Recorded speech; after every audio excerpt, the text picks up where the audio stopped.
rationalizations for the economic argument, right? The real key there is we need more customers for products, right? We want to find overseas markets for our products. We also need raw materials, right? This is the argument for Greenland, right? Greenland, you had that question, initially, the question. Oh, yeah. Greenland is rich in resources. That's what happens when you bring Trump up. You see, he's doing that. So Greenland has key resources that are necessary for the emerging tech expansions. And so whoever gets control of those resources will have a big advantage. So very similar argument to the arguments back in the time we're studying about expansion. Okay, so now not everyone agreed that we should expand. Okay, there were voices against expansion. I'm going to give you a handout here. We're going to take a look at the voices for imperialism and against imperialism during this period of time. I know when you studied imperialism and global, you might remember when you studied and you had some terms like spheres of influence. Yes! I remember you came into our global class last year. We were going Right. Opium from the coffee flower. Okay. Also, Mr. Truman, I just found out. Just now. This was our after last year. What's up, guys? What's wrong with you?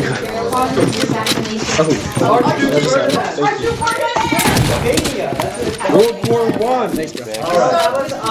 Feels Black Ops. Hold it together, hold it together. Yeah, World War I was honestly very revolutionary. Wait, I'm sorry. okay. Pass these back down. All right, let's look at this, Thanks, Sammy. let's look at this document.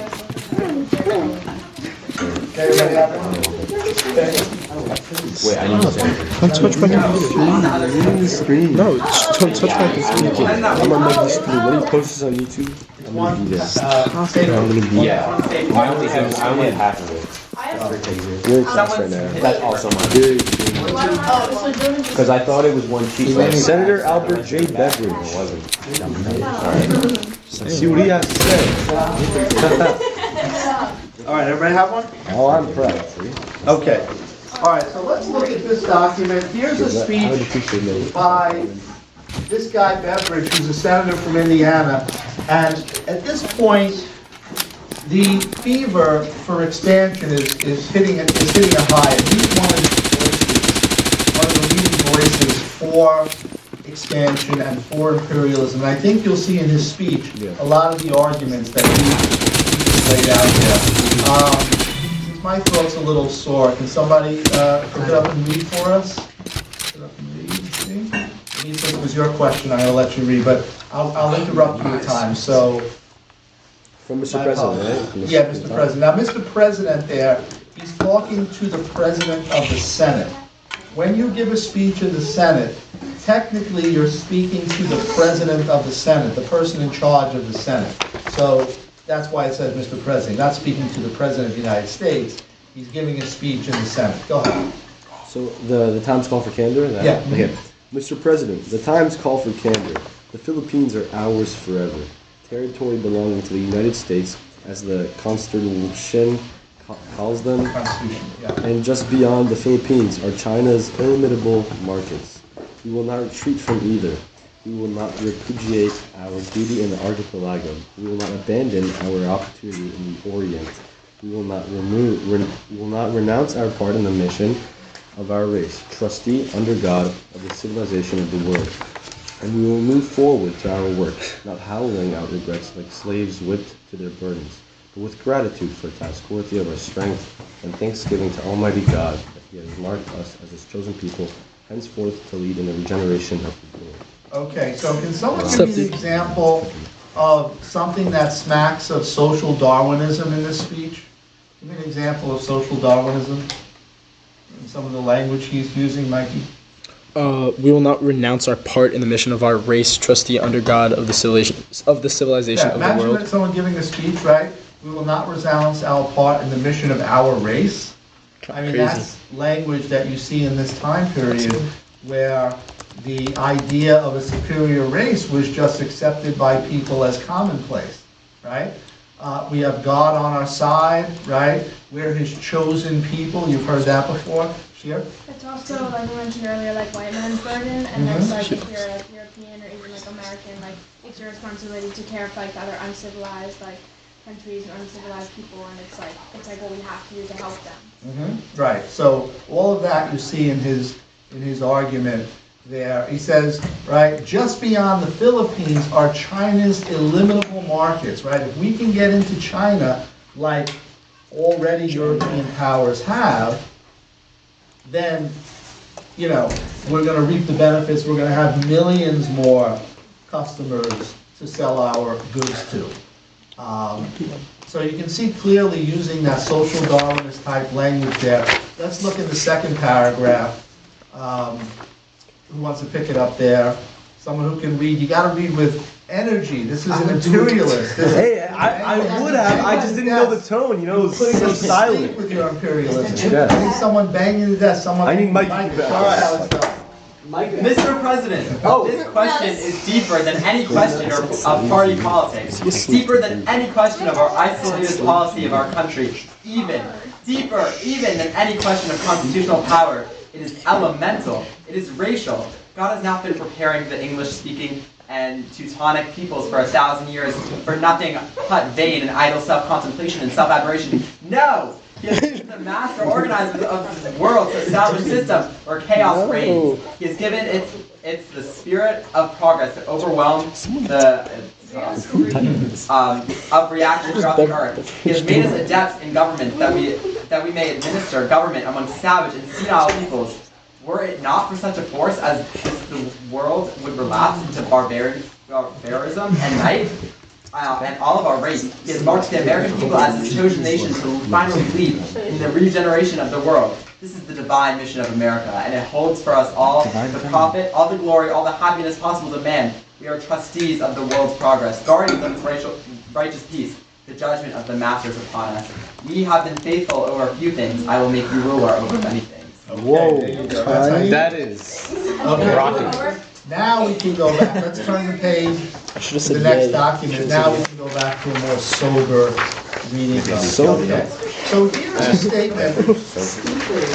This is from the Anti-Imperialist League. There is a group of people who organize themselves as anti-imperialists. Some of the people, for example, Mark Twain was a member of this group who argues against American imperialism. Let's see what their argument is. Corey, you wanted to read, so I'll let you start. Go ahead. Please, those opposed? No, you can read the second paragraph. We hold. Yeah. We hold that the policy known as imperialism is hostile to liberty and tends to militarism, an evil from which it has been our glory to be free. What does he mean there, that imperialism tends toward militarism? I know you've studied that term. So I think the whole concept of imperialism involves a foreign power sort of taking over a given area, which leads to exploitation and sort of like forceful measures that are implemented by these military officials. So I think it's sort of Militarism, using military to solve your problems, right? yeah, and Okay. almost like the military's in power, almost like a coup. Like I sort of associate it. Yeah, you know, you're right. The military definitely gains in power and Yeah. influence, and that can be dangerous for civil society, right? That can be dangerous for Republican-type government, Yeah. right? Okay, good. We regret that it has become necessary in the land of Washington and Lincoln to reaffirm that all men, of whatever race or color, are entitled to life, liberty, and the pursuit of happiness. We maintain that governments derive their just powers from the consent of the governed. We insist that the subjugation of any people is criminal aggression and open disloyalty to the distinctive principles of our government. Okay, so once again, there's some paraphrasing of the Declaration of Independence, right? We maintain that governments get their powers from the consent of the governed. We insist that the subjugation, that means the controlling of, or putting down of any people is criminal aggression and openly disloyal to the distinctive principles of our government. Remember, Jefferson said a republic, not an empire, right? A republic, not an empire. And so they say we're really betraying our founding beliefs. And so they condemn this. And the reason they bring up the Philippines, and we'll get into the details in a second, but once we defeat Spain in the War of 1898, we take over their territories. One of them is the Philippines. And the Filipino people fight to remove us. They don't want us to rule them. So there is an uprising, and we put down that uprising very brutally and very savagely. And that's what they're talking about with the Philippines, how in order to keep this people under our thumb, who don't want to be under our thumb, we have to use force. And that's antithetical to the type of government and system that we put into place. A republic where everyone's created equal. So they say this is really just going against the ideas, the founding beliefs of our country. But they were more of the minority. The more dominant voices were the economic concerns, the ability to expand markets, expand resources, get wealthy, and extend our power all around the globe. Yes, Mike?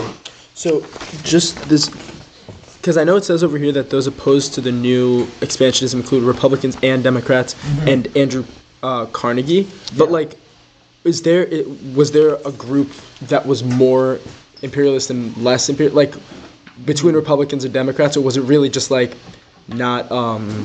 Yeah, it's a good question. Yeah. It really became something that was a consensus, a bipartisan consensus that both parties were pro-imperialism. There wasn't one that wasn't. They were both pro-imperialism pretty much. And so why would Carnegie be against it? You know, I'm not really sure why he would be against it exactly. It could be, again, part of the social Darwinism and the feeling of superiority was if you add these peoples into your country, these non-white, non-Christian peoples, well, now you're diluting the purity, you're diluting the equality. It might be something along those lines. You don't want these inferior peoples as part of your system because now you have to protect them, and they don't have the history of democratic system.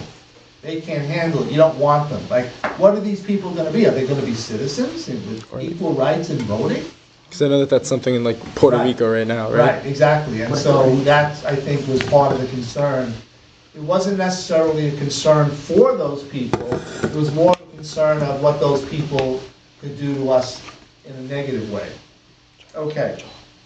And we'll talk about what is the legal status of people in these territories. Do you want me to continue reading? No, we're going to move on. Thank you. Okay, let's look at this term, American exceptionalism, number 3. That was my question. Yeah. So, American exceptionalism is the belief that the United States holds a unique place in history and the world due to its founding principles, democratic institutions, and historical development. So basically, in short, what it means is that, like, America, just by virtue of, like, our values and who we are better than the rest of the world. So it's rooted in the idea that the United States was established on ideals of liberty, equality, and self-governance. And it shows like America is not only like distinct in the world, but has a special role and is like created to promote and spread democracy and freedom.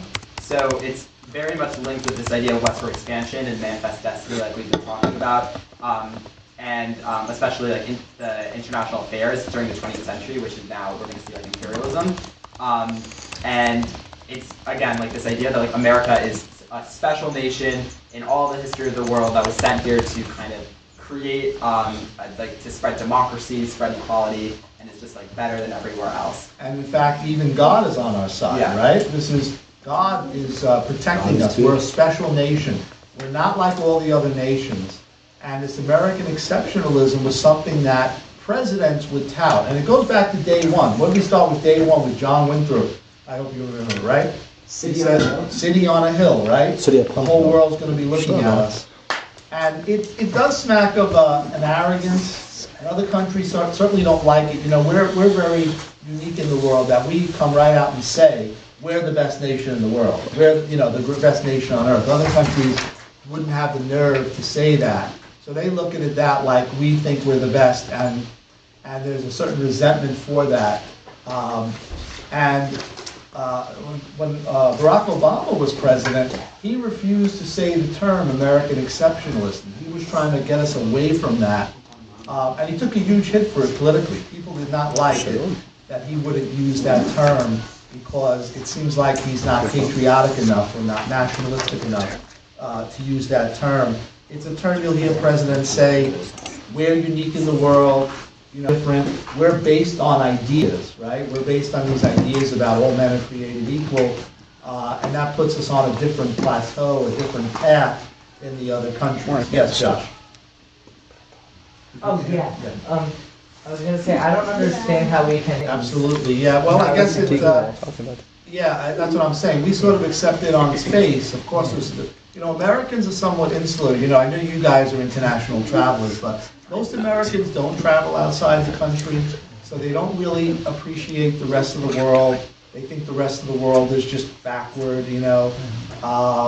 They would be astounded to hear what you're saying in some cases, how other countries do better than us on a lot of different levels that you mentioned. So I think that's part of it. Part of it is our history being surrounded by two oceans. We're sort of insular, and we've developed this sort of, idea that we're the best. And yes, the rest of the world might say, well, depending on what you mean by the best, right? On a lot of measures, we're not number one. Yeah. But I also think in a lot of ways, we are kind of number one. When you look at GDP, if you add up the GDP of the nation, the 5 nations that come after the U.S., it doesn't even match our $27 trillion, Yes, GDP. yes, that is true. That is true. But we don't have the highest GDP per capita. Yeah. So we don't have the highest GDP per person. Yeah. We're high on the list, but not the top of the list. So you could say With Fargo. That's not necessarily number one. Your virtual assistant from Wells Fargo. Oh yeah, no, I was also going to say, I think undoubtedly, and look, I agree with a lot of what Josh is saying, but I also think that, the United States is undoubtedly the most powerful nation in the world. I think, our international reach, like you said, you spoke about, military bases in all other countries. We have not only the most number, but, every corner, basically, of the earth. And, I mean, this isn't necessarily something to be proud of, but the U.S. spends more on our military and on our basic, military than the next 10 nations all combined. No question, it is the biggest and strongest military by far. Yeah. Absolutely. I think Josh brought up things like maternity, meaning how many children die in childbirth. I think we're dead last in the industrialized world. We don't live as long as people in other countries. What's that? So there's different. Water bottle fill. Yeah, there's different things. Okay. So we're just gonna let it go. Okay, so let's get into the details now. The War of 1898, which used to be called the Spanish-American War, but historians have changed the name because it leaves out Cuba, which is a big part of the war. So let's look at question 4. I see a lot of distraction here. Let's sort of refocus. Yeah. Yeah, we got number 4. Okay. The War of 1898, also called the Spanish-American War, showed how the United States became a global power and pursued imperialism through overseas expansion. After the war, the U.S. gained important territories like Puerto Rico, Guam, and the Philippines through the Treaty of Paris. Hawaii also was added during the war, showing how the U.S. valued its location as key naval and economic spot in the Pacific. Economic goals were also another big reason for the war, because the U.S. wanted control over Cuba's profitable sugar industry and the Philippines as a way to access trade with Asia. The war also highlighted America's growing military power, with the modernized U.S. Navy winning a defeat over Spain. Controlling the Philippines and Guam gave the U.S. a new naval base, supporting Mayhem's idea that naval strength was crucial for imperialism, and leaders justified their actions with the white man's burden, claiming that it was America's duty to civilize and Christianize other countries. Controlling the Philippines and Guam gave the U.S. a new naval base, supporting Mayhem's idea that naval strength was crucial for imperialism, and leaders justified their actions with the white man's burden, claiming that it was America's duty to civilize and Christianize other countries. in McKinley's defense of keeping the Philippines. And in Cuba, the U.S. acted like it was helping with independence and showing, but they turned Cuba into a protectorate, and they limited its independence, just overall showing U.S.'s control at this time. And yeah, it was the War of 1898 was just a big change. The U.S. expanded its borders, and it acquired land, used its military, and just like spread like old U.S. ideology throughout. And the president in this period is McKinley, who's been brought up recently because President Trump wants to rename the mountain. Mexico. It used to be called Mount McKinley. No, it's Obama Mount changed it to It's a nice word. Denali. Now he's moving it back to McKinley. And As he McKinley was should. president during this period. So it could be something where Trump is signaling that, again, bringing back that time period of McKinley in terms of foreign conquest. You know, foreign conquest is usually in the toolkit of rulers who are nationalistic and who want national glory and who feel that, you know, other nations should be second to us. So it's interesting that Trump has brought up other nations, because that wasn't part of the campaign at all. You know, you didn't hear anything about that during the campaign, and now you're hearing that. So that's going to be something to watch. So we get all these places because of the war: Puerto Rico, Cuba, Guam, other areas. And this is a good example now of how America is becoming a global empire. And a little bit more on this for the effects of the war. Question number 5. So there are significant effects, both domestic and international. So it sort of signified the United States' emergence as a global superpower, and this also resulted, as we just discussed, in the acquisition of overseas territories such as Puerto Rico, Guam, and the Philippines.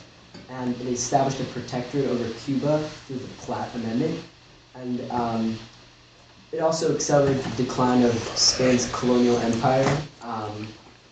And on the domestic level, this conflict fostered a sense of increased nationalism and expanded the debate over imperialism. And it also transformed the U.S. military, highlighting the need for modernization and better coordination, ultimately leading to reforms in naval and army structures. And the question is raised, okay, now that you conquered these places, do these people, are they now covered under the Constitution? If you conquer Cuba, do these people now have constitutional rights? And the Supreme Court argued that they do not. That the Constitution doesn't follow the flag. We plant our flag someplace, that doesn't mean that the Constitution comes with it. So the people that we now have control of are not entitled to constitutional rights as American citizens. So these places would be sort of in a halfway zone. They're not American citizens, they're not states, they don't have representation, but they are part of America in the sense that they do get American aid, they can come to America. Puerto Rico is a great example of that, right? Where you have Puerto Ricans are U.S. citizens and can travel freely to the United States, but Puerto Rico is not a U.S. state, doesn't have any congressmen or senators, and there's different levels of sort of, you know, status, whether you're a protectorate, whether you're a territory, things like that. So how would laws, who would determine the laws in, for example, like the Philippines? Like, would it be the local government, or would the United States? You'd have a governor. Yeah, you'd have a governor installed who would rule the place and administer the place. But it's not going to be the same in terms of the rights that the citizens are going to have, like here. But does the United States have the ability to tax Puerto Rico or the Philippines? Yes, absolutely. If you're going to have these places, you want to get something out of it, right? Isn't that against the first thing that like the reason why we left? No taxation, Yeah. without representation. So I feel like that's So kind of that's why a lot of people were saying that this is very backsliding. hypocritical of our founding, Actually, no, it's right? not. Go ahead. So I was always confused with this. So I know there's like the American Samoa and there's all Right. the colonies yes. and Guam. region. So like, what is Guam a country? Is it a region? It's not a country, it is a territory of the United States. So if you're born in Guam, you are entitled to certain rights. For example, like, I remember where, they had a primary in Guam, in the presidential, they had a primary there actually, where even though it's a very tiny place, they still had people voting for which candidate they wanted to represent them, Democrat, Republican, etc. So they do have certain rights. They are protected by the United States, so if any country tried to take it over, we would not let that happen, right? We would not let some country invade them. They would know that they're invading a place that the United States claims protection over. Just like Greenland is claimed by Denmark, right? Denmark has control of Greenland going back hundreds of years. And they've given them the right to govern themselves to a degree. Not complete independence, but independence in everyday life. Yeah, I think actually the only direct flights from Greenland are to Copenhagen, so it's, I guess that makes sense. That could change. Yeah. Oh yeah. So, how does like the voting work with the electoral college, like in like Guam and Puerto They Rico? don't have any votes in that, right? Because you gotta be a state. I was talking about like in the primary process. Yeah. So do they? But they can still vote for president, like. Or No, there's no, you have to be a state to vote. So, like Puerto Rico is not involved in that. So they Yeah. vote for president. Right. So a lot of people have argued, for example, Puerto Rico should become a state, and then it would be able to vote for president, would have senators, would have governors, but their taxes would be higher. Yeah. So that's the negative against. They don't pay federal taxes. They don't pay taxes to Washington. They pay local taxes, of course. So there's pluses and minuses. They've had votes over the years in Puerto Rico, and it's always been very close, 51-49, Pay more taxes, but we have more of a say in the laws that get passed that affect us, And so far, they haven't become a state. If they were to become a state, that would give an advantage to Democrats, as it would be a blue state. And the same thing with Washington, D.C., who up until the 1960s also didn't vote for president. They didn't have the electoral votes, they won the state. That was changed with a constitutional amendment in the early 60s. So, who would have to who would determine if they become a state or not? Like, is it because if they vote on it and it they want to be a state, but the United States doesn't want to add them, In Puerto then Rico's case, it was a island-wide referendum. The people themselves voted, and it was a very close vote. And the last time they've come close, but it was 51-49 against it. So they usually let the people vote, at least in the case of Puerto Rico, letting them vote.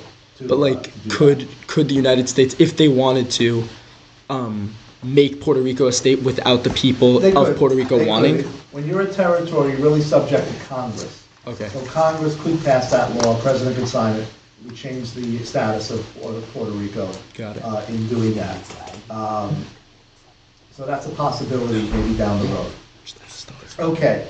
All right, so moving to the foreign policy in Asia, what's the American foreign policy in Asia during this period of time? Okay, so the American foreign policy in Asia focused on securing access to profitable markets, especially in China and Japan. So a key part of this approach was the open door policy, which was introduced by Secretary of State John Kay. So this policy aimed to ensure that no single nation could dominate the trade in China, promoted equal access for all countries. So this benefited the United States, which had a weaker influence in the region compared to other European powers that were already there because of the spheres of influence and all that. So at the time, China was divided into areas controlled by major powers like Britain, France, Germany, and Russia. These countries often enforced laws that exempt their citizens from Chinese authority. And the open door policy opposed the system by supporting equal trade rights and protecting China's territorial unity. And Japan, as a rising industrial power, it also drew American interest due to its strategic location, like it being surrounded by water and stuff. And the open door policy aimed to prevent conflicts over China and create a stable environment for trade. So basically, this policy reflected America's goal of economic growth and belief in a free trade path to global influence. And, of course we say everybody should be able to trade equally in China. we're the last of the party, right? All the other European powers, you guys okay with me? Yeah. All the other European powers have already gotten a foothold into China. So we're going to make the claim it should be open to everybody because we want to get in. Another argument in favor of imperialism was that, well, if we don't do it, the European powers will anyway, so we'll just lose out. And we're going to fall behind. If we want to be a great power, that's part of the package. Imperialism comes along with the territory.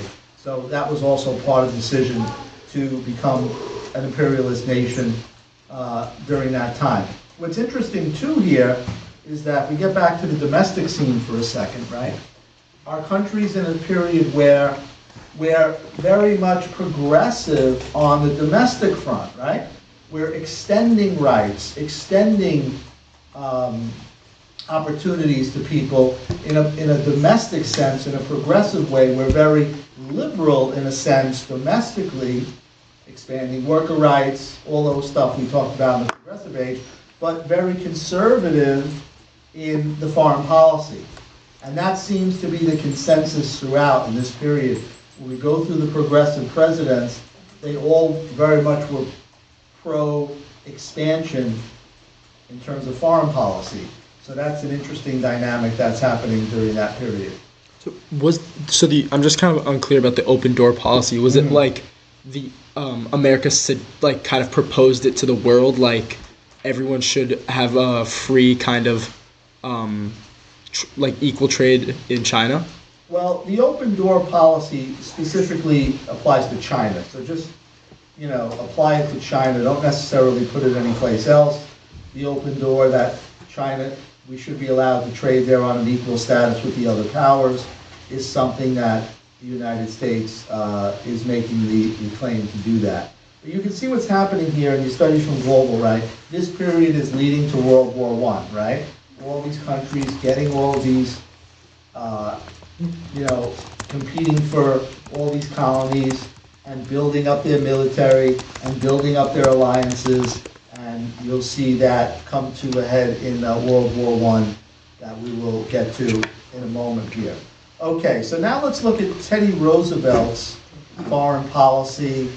What's his contribution to this imperialist period? Question number 7. That's me. All right. So Teddy Roosevelt commonly related the aphorism, which is speak softly and carry a big stick. He related that to the United States foreign policy. And so what that saying means is that you should be able to negotiate rather than yelling, like speak softly, but carry a big stick. You have this kind of almost like an arsenal behind you, and so you know that like you don't have to yell it so much and negotiate, but there's this powerful force behind you that really gives power to what you're saying and makes it such that you don't have to yell, and actually gives you more power because people know that like you have something, this really strong force behind you, and that's like the big stick of it. So his idea of a big stick was to have a powerful navy, and so one way to make his navy stronger was to give it access to both the Atlantic and the Pacific Oceans instead of having to make really, really long trips. That could just be a much more productive way to go about things. So with the Pacific and the West and the Atlantic and the East, the solution was to dig a canal that could bridge them in the middle. And the best place to do that was Panama. Why are you looking at me? Did I say it wrong? No. Okay. Panama. Yeah, Panama. The best place to do it was Panama. So the Panama Canal. Panama Canal, yes. So he tried to buy some of Panama from Colombia, but then they refused. So he just went a little sneaky and he triggered a revolution which exploited their discontent with their government and got them to go against their government such that he could get that land. So, under the Colombian rule. And so that was one expansion. And another expansion he made involved his announcement that the United States would police the entire Caribbean, which is really important because that's a big area and it's pretty strategic. And that was antithetical to the Monroe Doctrine, which said that the United States should focus on internal affairs and not meddle with things across the sea. But this move, which many call the Roosevelt Corollary, this did the opposite and it expanded the United States' influence into regions where it previously had no control over. And So just to be clear, what exactly is the Roosevelt Corollary? It is doing the opposite of the Monroe Doctrine and expanding U.S. territory and influence into regions where it didn't have control over before. So Monroe Doctrine says Europe can't come over and try to assert themselves anymore in our hemisphere, right? Yeah, but We're not they're gonna let doing them that. do that, right? Yeah. So now he's taking it another step and saying, not only do we have influence in our hemisphere, we have the right to intervene in individual countries when it's in our national interest. It's in our national interest to build a canal, as you said, right, for transportation and military. So we are going to foment revolution in certain places. If there's a regime that's not friendly to us, we're gonna remove that regime. We're gonna put in place governments that are friendly to us, and that's what's happening. He's intervening in a lot of places in the Caribbean, in Latin America. The book gives you all of the different times where the Americans intervened in Nicaragua, in Haiti, in Dominican Republic, in Venezuela, in Cuba, and of course in Panama to build the Panama Canal. And you know the Panama Canal's in the news now, right? Yeah. The Panama Canal, when it was built, and up until the end of the 20th century, was considered American territory. Okay? And of course, the Panamanians resented that this is in the middle of their country, but another country controls it. And so we made a treaty with Panama. Jimmy Carter, also in the news, passed away recently, right? A treaty was passed during his presidency in the 1970s to give the Panama Canal back to Panama in 1999, which we did. Now President Trump is saying that the Panama Canal should be controlled by us, and we'll see if he takes it by force or negotiates something to put the Panama Canal back in American hands. And the Panama Canal is a flashpoint in the world economy, because if the Panama Canal is interrupted for any reason, it's going to slow down international trade and shipping all over the world. Very much like the Suez Canal does that in the Middle East, right, with oil shipping, etc. Okay, what else you got for our Teddy Roosevelt foreign policy? Just one last sentence, Mhm. which says, this active seeking of new territory and expansion of the U.S.'s sphere of influence was consistent with imperialism and was later heavily criticized by Woodrow Wilson when he took office. Okay, very good. Let's go to question 8. Now we're going to look at America's entry into World War I. We're going to look at the steps that the U.S. takes to get involved in World War I. Who's got that very important question? Yeah. So, in 1914, like at the beginning of the war, the United States initially, they wanted to be neutral because they had like trade relations with countries on both sides of the war, so they didn't want to like lose any of those trading partners. But the economic ties to like countries like Britain and France, like they became more dependent on one another because there was a British blockade to Germany, so they couldn't trade with other countries. So there was like, the trading was becoming more dependent on the Allies. And then in 1915, there was a German submarine that sank a British ship called the Lusitania, which had killed a lot of the people on it and over 100 Americans. So that like, the public opinion was like, they really wanted to get into the war, but Woodrow Wilson was really against it. He really wanted to remain neutral. So they had this thing called the Sussex Pledge in 1916, which made Germany agree to like limit all of the naval warfare, so like something that wouldn't happen. But then in 1917, Germany, they kept going with the naval warfare, and the U.S. intercepted this thing called the Zimmermann Telegram, which was a German message to Mexico to have an alliance against the United States. And that's like what really got the United States to get into the war. Okay, so we've got the trade, we've got the sinking of Lusitania in international waters, which goes against international law. This Zimmermann note, Germany's having victories, so the fear now that Germany wins, it'll spread tyranny. So all that's going on, and then the decision is made that Wilson wants to take the country to war. Now, in those days, presidents had to get a formal declaration of war from Congress.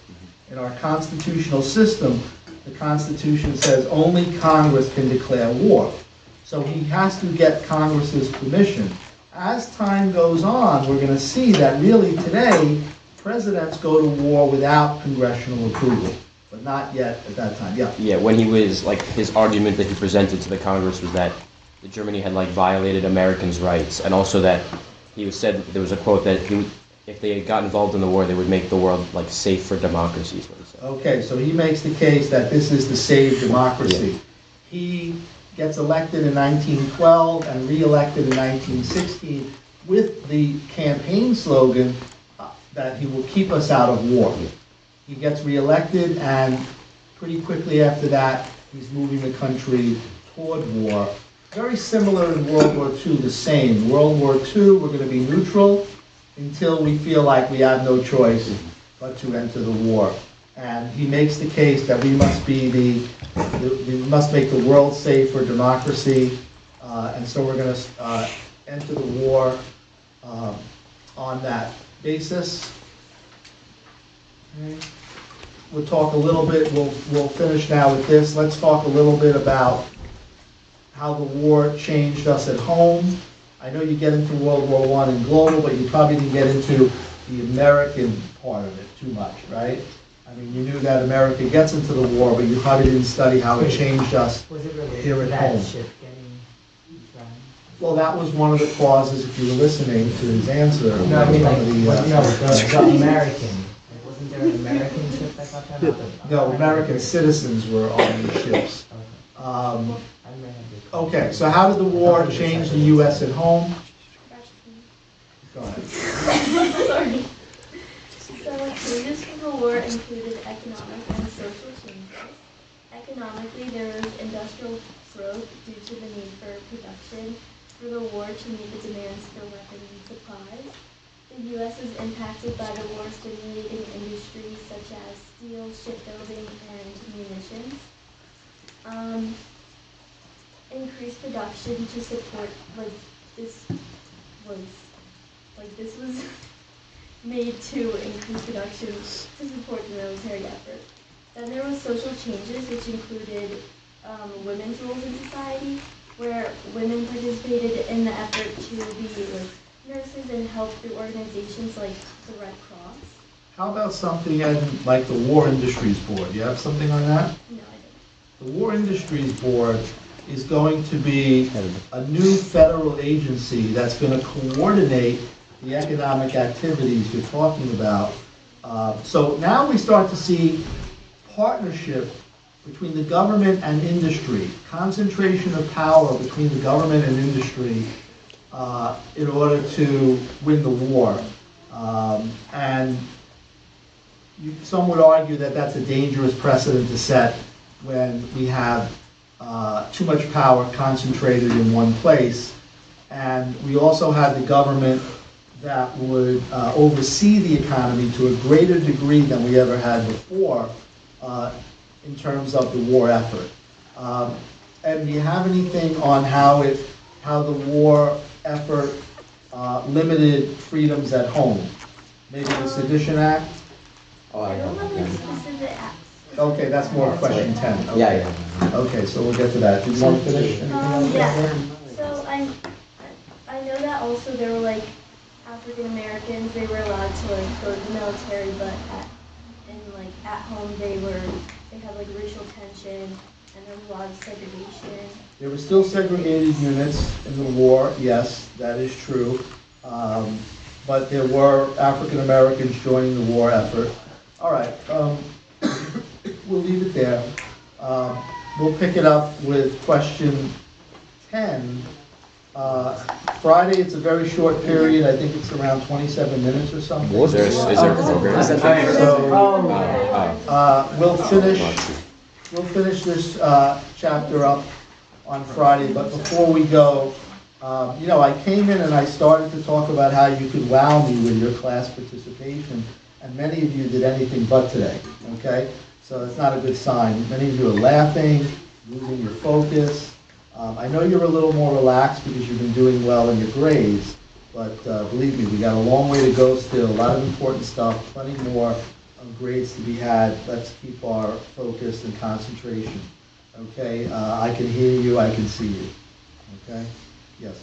Is an increase over governmental control of the economy like something that happens a lot during in like many countries, or was it just like it was this like a rare case where like the It government? tends to happen in wartime, because the government is so anxious to get the war material they need that they'll pretty much let businesses do whatever they need to do. It's called war profiteering, where Oh yeah. the government, the firms will charge the government more, and the government's more or less going to be okay with it because they need the material as soon as possible. So it does tend to happen in emergencies, whether it's depressions or war. It does tend to happen in emergencies where businesses will get in line with what the president wants for fear that he could hurt them in some way if they don't, but also because there's profits to be made if they follow along. And there's going to be that during World War I, there's going to be this war profiteering, and it usually only comes out when the war is over, when we can look back and say, well, this happened and that happened. While it's happening, things are happening too fast, and it usually goes, is able to continue in that way until maybe afterwards. So when you say war profiteering, you mean like when the companies that make all of like these Yeah. materials, they start to like Overcharge or like cut take away corners. labor rights cut and corners on the workers' protections, things like that. And also, workers are at a disadvantage because it's hard to strike when you're in the middle of a war, Yeah. right? It's going to look unpatriotic. You're not helping the war effort. You're selfish. So workers are kind of in a bind there. Although there will be some strikes during wars, but they're generally not. All right, folks, pick it up on Friday. Sorry. Oh, do you have our test? Yes. Sorry, Elliot. Sorry, I took your question. I took your question. I'm sorry. Is it not your question? The next question. What? Anti-war. No, he said he would have let you through. Sorry. No, curve. Yo, great stream team. Thank you for all for watching.